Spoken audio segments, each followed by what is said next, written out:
Nako, ito na mga kaidol. Mukhang nagkainitan ang laban mga kaidol sa Pasig City mga kaidol, no? Oo. Si Mayor Vico Soto at Diskaya mga kaidol, no? Si Mayora Diskaya mga kaidol, no?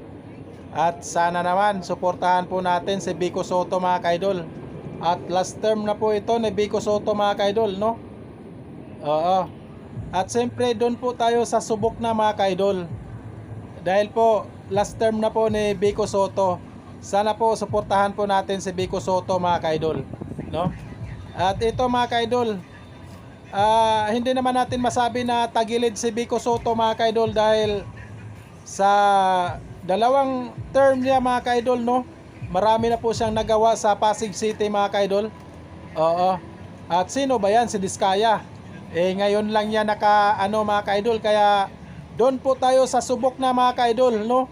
Last term po ni Vico Soto mga kaidol, suportahan po natin si Vico Soto sa Pasig City mga kaidol. Right, parang sa bagay mga kaidol, parang mainit ang labanan nila mga kaidol, no? Panoorin po natin mga kaidol. Let's see mga kaidol. Umiinit pa rin ang kampanya sa Pasig habang papalapit ang midterm elections. Ang latest sa campaign trail, alamin sa agenda report ni Hannah T. Live na gulat mula sa Pasig. Hannah, paano nag-iinit ang midterm elections dyan?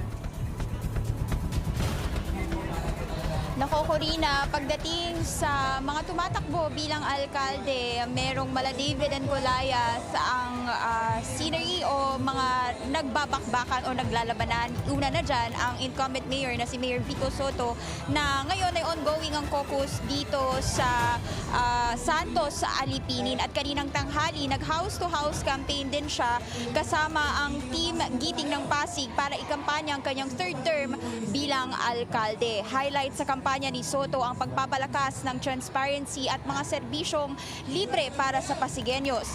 Kabilang dito ang libreng hospitalization, cash aid para sa mga senior citizen, solo parent at mga scholarship para sa mga mag-aaral.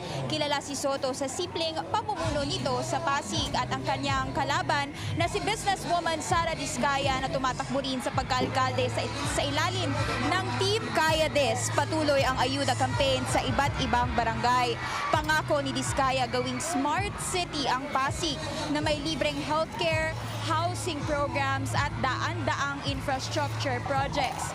Corina, mapapansing mas malaki ang spending ng Diskaya camp versus Soto camp dahil dito pa lang sa caucus ni Mayor Vico, we can see na nakahanay lang ang monoblocks dito at di ganun kagarbo yung setup dito sa basketball court as compared to Diskaya's campaign rallies na merong LEDs at si Diskaya ay isang negosyante ng St. Gerard Construction Corporation at nakaugnay ito sa St. Timothy Construction na bahagi ng joint venture ng Miro Systems, ang automated elections partner ng COMELEC ngayong midterm elections. At kinwestiyon din ito ni Soto yung kaugnayan ni Diskaya sa nasabing kumpanya. At ang ginawa naman ng COMELEC, pinag-withdraw ito mula sa joint venture agreement.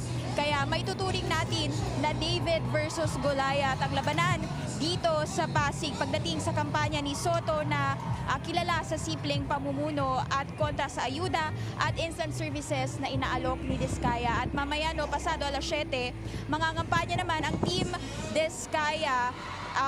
ni Diskaya sa Barangay Rosario. Yan ang latest dito sa Pasig Campaign Trail. Balik sa'yo, Corina. Maraming salamat si Hannah T. Nagulat ang live mula sa Pasig City. Nako, ito na nga mga kaidol, no? Mukhang maraming sumusuporta ni Diskaya mga kaidol, no? Mayora Diskaya mga kaidol. At ito na nga mga kaidol, patapusin po natin yung last term ni Vico Soto mga kaidol. Suportahan po natin mga kaidol sa taga Pasig City dyan mga kaidol. Sa taga Pasig City, suportahan po natin si Vico Soto mga kaidol. At siyempre dito po tayo sa subok na mga kaidol, no? At huwag po tayo sa kakaumpisa pa lang mga kaidol, no? At wala pang nagawa dito sa Pasig City mga kaidol, no? Kaya iboto po natin mga kaidol si Vico Soto mga kaidol. Suportahan po natin si Vico Soto mga kaidol. Last term po mga kaidol. Iboto, itudo po natin yung boto natin kay Vico Soto Maraming salamat mga ka-idol. Sa hindi pa tayo magtapos, isang like naman dyan mga ka-idol. At sa hindi pa nakasubscribe sa YouTube channel ko mga ka-idol, please subscribe sa my YouTube channel.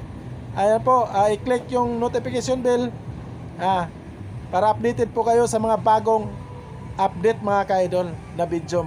Maraming salamat po and God bless po sa inyo mga ka-idol.